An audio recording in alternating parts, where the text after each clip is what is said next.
John Thompson. Today I'm going to be presenting to you a little bit about Down syndrome.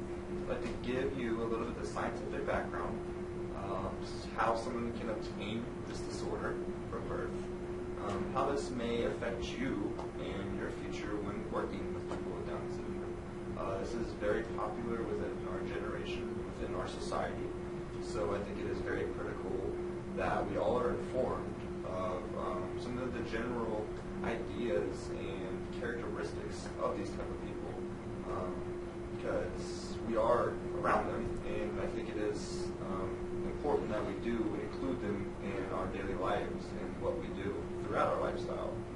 So I hope you do get some good information out of this, and I hope you do take some of this information with you further down the road, and I hope you enjoy it. So what just is Down syndrome? Down syndrome is a genetic condition in which a person has 47 chromosomes instead of the usual 46. Normally there are 2 copies of every chromosome. In Down syndrome, there are 3 copies, either complete or partial, of chromosome 21. Down syndrome is named after John Langdon, Don, who was a British physician who named the syndrome in 1866. People with Down syndrome have developmental delays and have physical disabilities as well. They learn better when they can see things illustrated.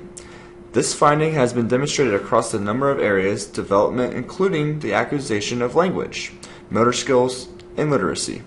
This suggests that teaching will be more effective when information is presented with the support of pictures, gestures, or objects.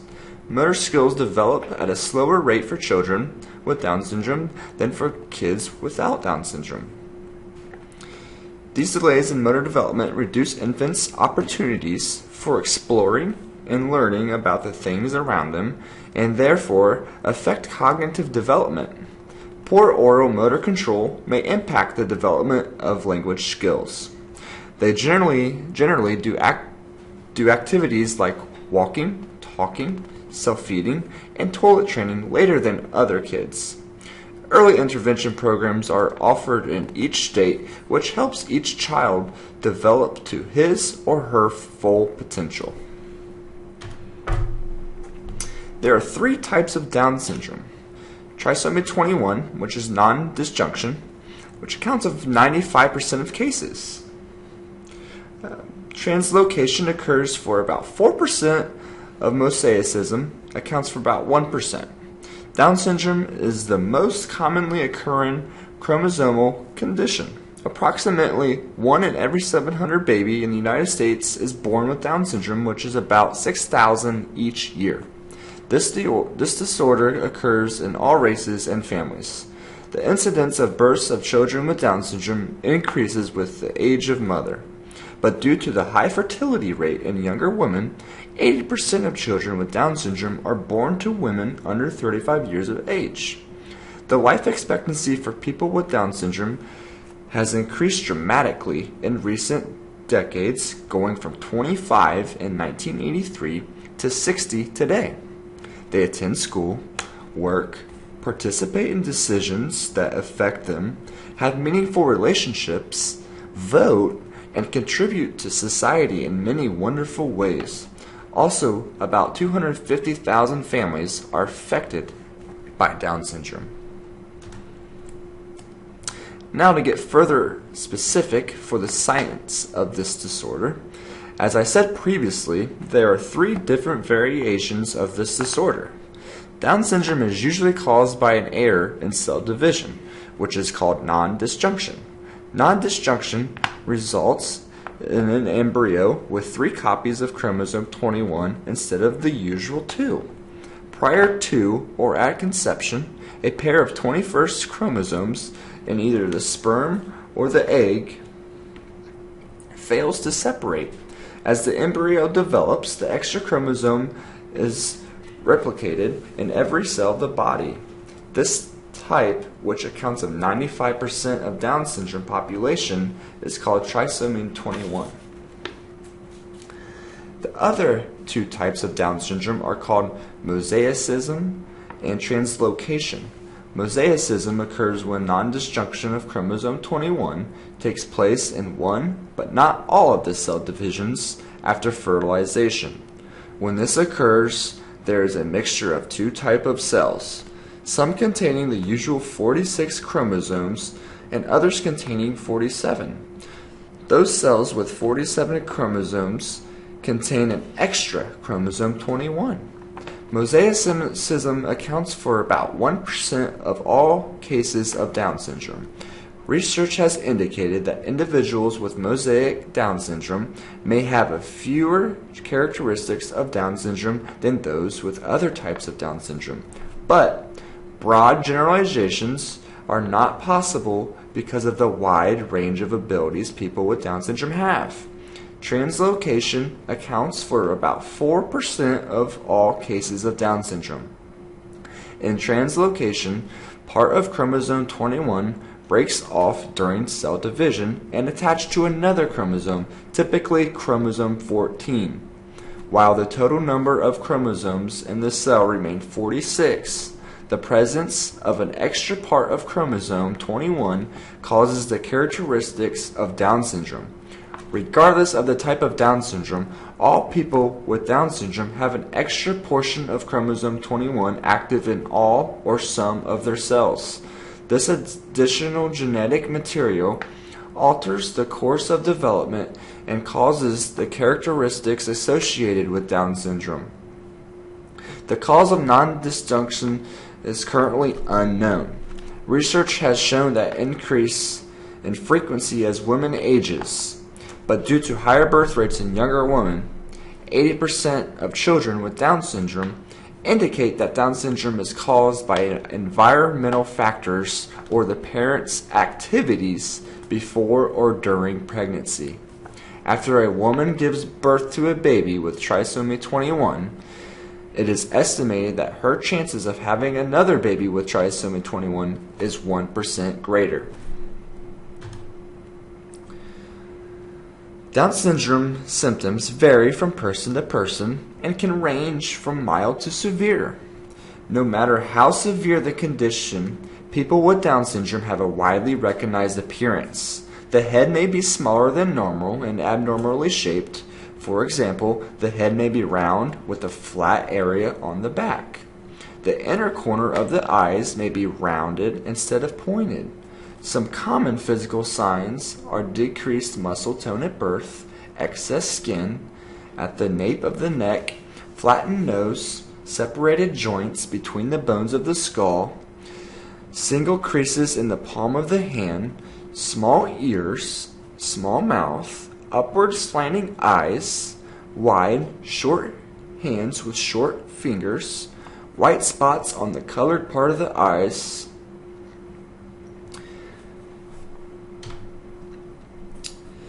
So, common behavioral issues in children with Down syndrome include a short attention span, impulsive behavior, slow learning, and poor judgment. Children with Down syndrome may also wonder, have attention problems, and show oppositional behavior or compulsive behavior. It is critical to recognize these characteristics so you can accommodate their needs. Having patience with them in your professional career is so valuable because they do have potential and can live essential normal life. So it is just very critical to have patience and just be very, very calm with them and just know that they can succeed if you are willing to put the effort for them.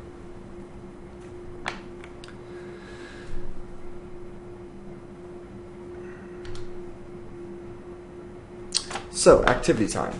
I would like for all of you to go online and find me 2 famous people who have this condition. I am doing this activity to help give you an idea that these people can live normal lives and can have success, just like anyone else can. They have dreams and desires, just like you and I. If you could report these findings in the discussion, that would be fantastic.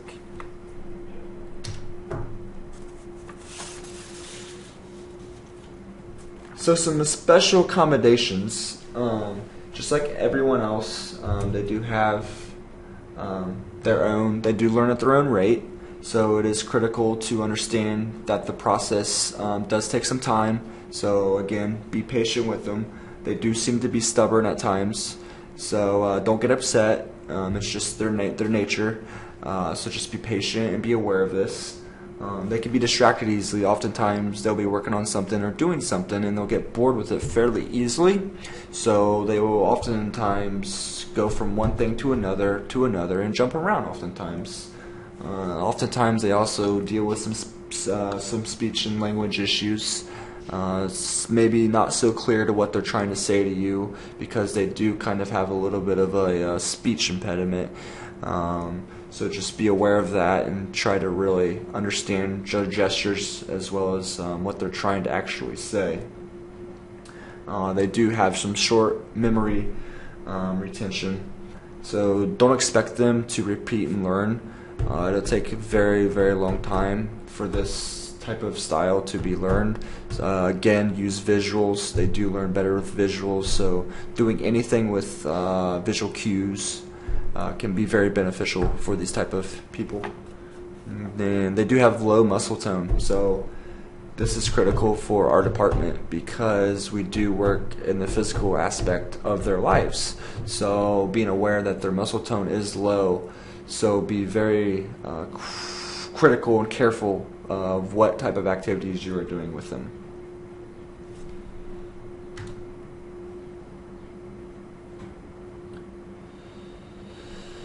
These people can participate in activities, just like you and I can. Under Section 504, we have to include the people in our society. We cannot discriminate against them and treat them any differently. We can have them in an inclusive setting with little or no modifications. If accommodations are needed, we can make balls larger, decrease throwing lines, lower nets, and other things of that nature. A lot of the time, physical activities can be done with no modifications, but making activities everyone wins type setting is going to be more effective. This focus on the activity and not the actual level of skills. Just making sure they're participating, being active, and doing what they're supposed to be doing. So as long as tasks are being met, it doesn't matter who's better. The important thing is getting them up and moving and seeing them smile when doing the same thing. They can perform physical tasks just like you and I can, so test their capabilities.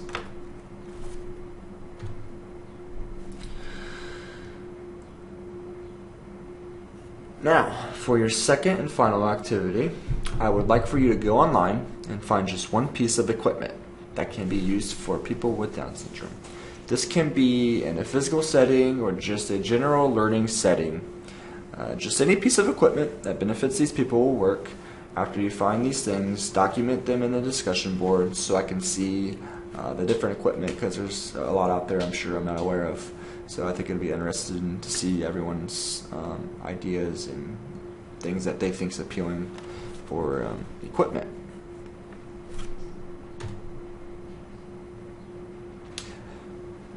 So here's a little take-home message for us. I think we all can benefit from this.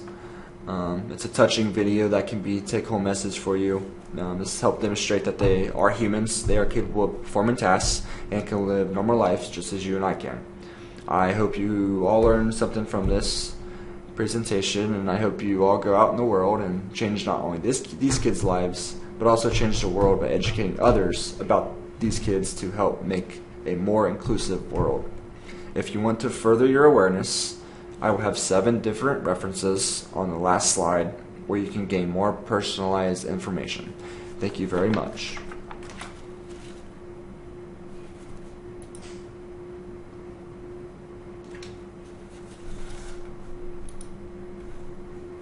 Finally tonight, a little girl's message about what it means to be different. Here's ABC's John Donovan. Do anything. Doesn't it do anything I want? Call what you're seeing here Sophia Sanchez in her own words. And are you smart? It's I am smart. A video of her mom asking her questions Are you kind? It's I am kind. that got 5 million Facebook views this month, for this part especially. Little miss, Yes. do you have Down syndrome? It's I am special. Is Down syndrome scary? No, it's not scary. And the story? Sophia, who is 7, was born in Ukraine. as she herself reported for a school project, and was adopted by Jennifer and Hector Sanchez when she was 16 months old, joining a family where her older brother, Joaquin, also has Down syndrome. I'm able to give my sons, and especially Joaquin, a sibling that understands him, that's like him, that they can share their journey together. Which puts the Sanchez family in the forward ranks of a decades-old movement to persuade society to be more accepting of people who are different, as accepting as Sophia is of herself. She is basically being a self-advocate for people with disability, and that they have a love of life. Because look at how confident this little kid is, and the fact that so many people shared and commented on Facebook just might mean we're closer to the day when words like Sophia's will be no big deal, because then acceptance will be total. John Donvan, ABC News.